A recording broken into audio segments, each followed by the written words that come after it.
le titre professionnel secrétaire assistant médico-social de niveau bac.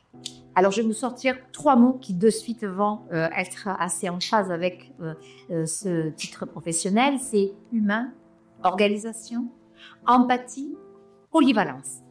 Voilà. Donc, en fait, les différents débouchés que vous pouvez avoir avec ce titre professionnel, ça va être secrétaire médical déjà. C'est un travail plutôt dans les cabinets médicaux. Mais les hôpitaux également, les cliniques ou les centres d'imagerie médicale et bien d'autres.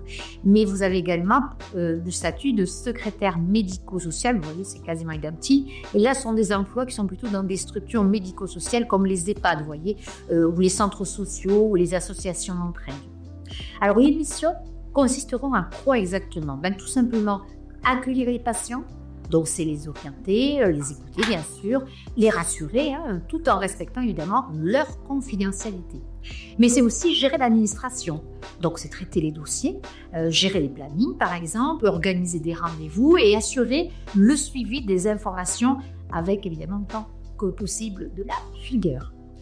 Soutenir aussi les équipes. Il faut utiliser des outils comme les logiciels médicaux, ou des bases de données, bien sûr, et pour optimiser votre travail en équipe, donc des outils pour cela. Et pendant la formation, qu'est-ce que vous allez apprendre qui va être en phase justement avec les missions que je viens de citer?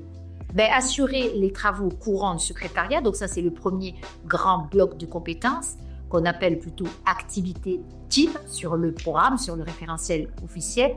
Alors, c'est quoi assurer les travaux courants de secrétariat? Ça va comprendre de préparer, par exemple, les comptes rendus ou bien de gérer les appels téléphoniques pour orienter rapidement et efficacement aussi les patients. Mais aussi, les compétences clés, vous allez apprendre tout ce qui est produire des documents, accueillir le public et organiser évidemment aussi les plannings. En le deuxième grand bloc de compétences, ou activité type, c'est traiter les dossiers administratifs, médicaux ou sociaux. Donc, ça veut dire créer un dossier d'un patient de manière complète, avec toutes les pièces nécessaires pour une consultation ou bien une hospitalisation. Mais c'est aussi, comme compétence clé, respecter les règles de confidentialité et actualiser les données dans des systèmes informatiques. Donc, vous maîtriserez aussi bien, si vous l'avez bien compris, des outils de bureautique, des logiciels médicaux. Chaque matière donc étudiée est directement reliée à la pratique. C'est ce qui fait vraiment l'intérêt des titres professionnels en règle générale.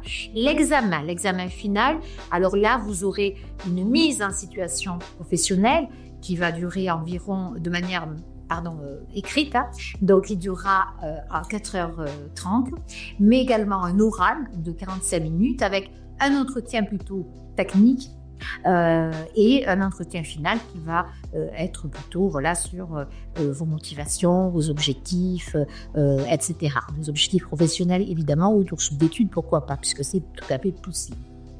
Voilà, donc c'est réaliser des mises en situation, prouver surtout vos compétences techniques et relationnelles, ça c'est hyper important, et présenter un projet ou une étude liée avec votre futur métier. Ça c'est important de savoir l'exprimer face au jury.